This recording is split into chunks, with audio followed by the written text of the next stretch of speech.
Shalom, selamat malam, selamat pertengahan minggu. Pada hari ini kami akan mengadakan saat teduh bersama-sama sesuai dengan setiap Kamis pada waktu doa malam yang sudah kita lakukan. Tema pada saat teduh hari ini adalah among rasa tepo slira atau tetap percaya pada Tuhan pada masa pandemi COVID-19 pada saat ini. Adapun firman Tuhan yang akan kami renungkan ada di kitab Kolose 2 ayat 6 dan 7. Tapi sebelumnya marilah kita bawakan doa terlebih dahulu sebelum kita membaca dan memulainya. Mari kita berdoa. Tuhan Yesus, kami berdoa, mohon kiranya Tuhan berkenan hadir pada ibadah saat teduh malam ini atau Kamis pertengahan minggu ini. Kami mohon perkenan Tuhan agar Tuhan berkenan hadir dan mengurapi kami dengan Roh-Mu yang kudus. Kami membutuhkan penyertaan-Mu. Dengan Roh-Mu yang kudus, kiranya kami boleh mengerti firman-Mu dan apa yang akan kami renungkan pada malam hari ini.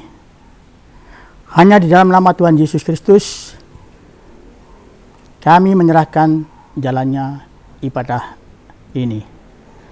Amin.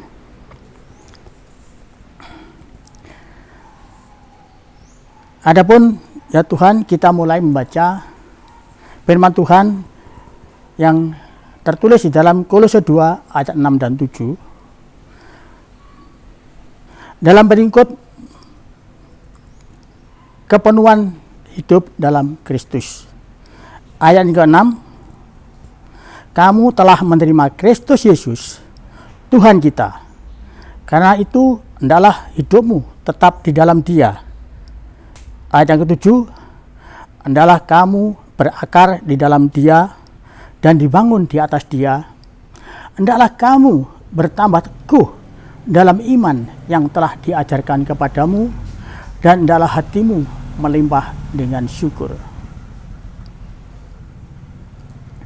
Jemaat yang dikasihi Tuhan, di sini kita boleh bercerita tentang bagaimana among rasa dan budaya suku Jawa, bahwa orang-orang Jawa itu mempunyai sifat rumangsan atau perasa, dan oleh sebab itu dia merasa bahwa segala tingkah lakunya itu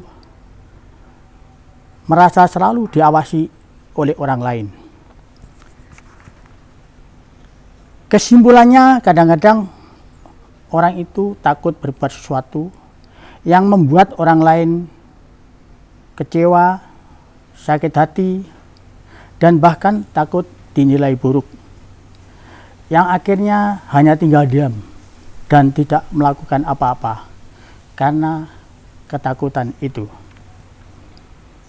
Kembali dalam konteks Kolose 2 ayat 6 dan 7.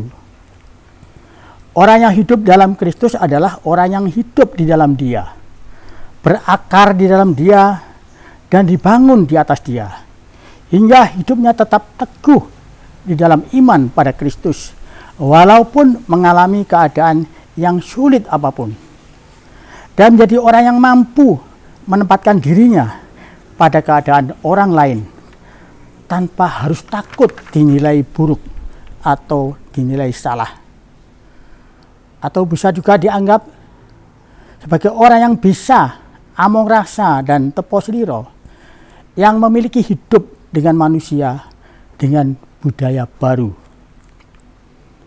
Orang yang hidup dalam Kristus juga bisa diumpamakan, ia seperti pohon yang ditanam di tepi aliran air, yang menghasilkan buahnya pada musimnya dan yang tidak layu daunnya.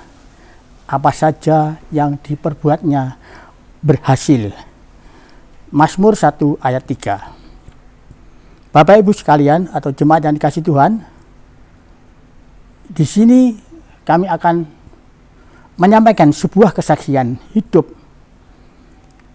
yang terjadi pada masa pandemi ini dengan tema karena mereka, keluarga itu, tetap percaya pada Tuhan dan berani ambil sikap atau keputusan yang secara umum dianggap keputusan gila. Pada masa pandemi ini, justru istrinya memutuskan untuk keluar dari pekerjaannya. Padahal tempat bekerja istrinya bisa dibilang mapan. Karena jabatan terakhir waktu keluar dari pekerjaannya, dia sudah menjadi kepala bagian umum pada salah satu bank pemerintah. Istrinya mengatakan dengan alasan karena dia ingin menjadi ibu rumah tangga yang lebih baik. Kedua, karena dia percaya suaminya adalah seorang pilihan Tuhan dan seorang pendeta. Jemaat yang dikasihi Tuhan, suaminya menerima usulan istrinya. Dia menerima dengan keputusan, dengan ucapan syukur bahwa itu adalah rencana Allah dalam kehidupan keluarganya. Dia seorang pendeta, biarpun dari suku Jawa, tapi mempunyai cita-cita hidup seperti Rasul Paulus, di mana dia ingin melayani Tuhan dengan biaya sendiri. Dengan demikian, dia juga harus bekerja. Dan dia memang bekerja ikut orang lain.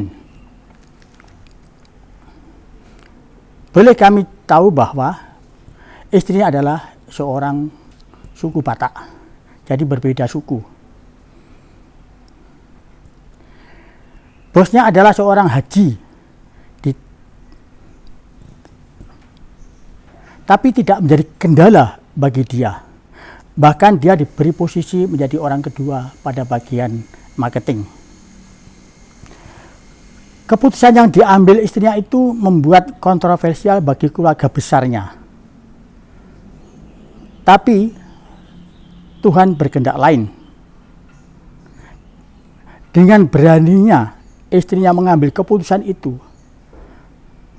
dan tetap bersandar pada Tuhan, akhirnya mujizat itu pun terjadi. Dalam 2 bulan, Tuhan memberkati keluarga itu. Yang sebelum keluar, dia juga mempunyai sejumlah pinjaman di bank untuk membangun kos-kosan. Karena dia berharap kos-kosan itu juga bisa untuk membiayai pelayanannya. Tuhan memberkati pekerjaan suaminya itu, dan puji Tuhan, dalam 2 bulan semua hutangnya itu bisa lunas oleh karena berkat-berkat Tuhan. Dan pada akhirnya keluarga besar yang semuanya meragukan hal itu, mereka memperoleh kekuatan iman dari kesaksian karya Tuhan dari keluarga itu, yang membuat mereka semua yang sebelumnya ragu-ragu dan sebelumnya dia merasa takut, apakah jadinya nanti kalau istrinya keluar dan tidak mendapatkan penghasilan. Tapi karena keluarga itu tetap bersandar pada Tuhan, akhirnya Tuhan membalikkan semua itu. Tuhan memberkati lebih daripada masa-masa sebelum COVID-19 ada. Demikianlah kesaksian ini dan firman Tuhan ini kiranya bisa menjadi berkat bagi kita semua. Di dalam nama Yesus. Haleluya. Amin. Dan marilah ibadah saat ini kami tutup dengan doa. Tuhan Yesus, kembali kami mengucap syukur kepadamu karena kasih setiamu yang besar bagi kami. Kami percaya Engkau selalu menyertai dan melindungi setiap langkah kami. Dan bahwa melalui Roh yang Kudus, Engkau berikan kekuatan kepada kami untuk hidup dalam kasih-Mu ya Tuhan. Biar semua yang kami alami dan kami lakukan bisa menjadi saksi antara Roh Kudus dengan roh kami untuk kemuliaan Tuhan dan Bapa di surga. Terima kasih Tuhan. Ampuni segala dosa dan kesalahan kami. Dan di dalam nama Yesus kami telah berdoa dan mengucap syukur. Haleluya. Amin. Terima kasih.